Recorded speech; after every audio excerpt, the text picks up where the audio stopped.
Hello বন্ধুরা, এই দেখো আমার ছেলে সকাল থেকে বায়না ধরছে স্কুল থেকে যখন আসে তখন থেকে। হয়তো বাসে করে আসার সময় দেখতে পেয়েছে কোথাও ফুচকার দোকান, তখন থেকে বলে যাচ্ছে মা আমি না ফুচকা খাবো, আমার না খুব ফুচকা খেতে ইচ্ছা করছে। তা আমি এখন দেখো তো আমি একটু ভিতরের সাইডে থাকি গলিতে, ফুচকার দোকান কোথায় পাই। তারপরে রেডি টেডি করে আমি বললাম চল এখন টিউশন নিতে চল, কালকে তোর এক্সাম আছে, ইংলিশ এক্সাম, আর তোমাকে টিউশন যেতেই হবে। বলে না আমি ফুচকা না খেয়ে কোথাও যাব না, আমাকে ফুচকা এনে দাও, আমি ফুচকা খেয়ে তারপরে টিউশন যাব।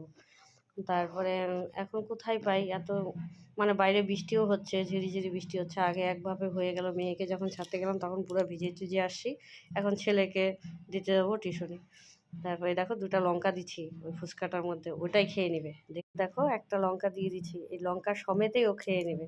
দেখো, এই যে দেখতে থাকো, এই দেখো, দেখছো লঙ্কা সমেতেই ওর মুখের মধ্যে ঢুকিয়ে দিচ্ছে।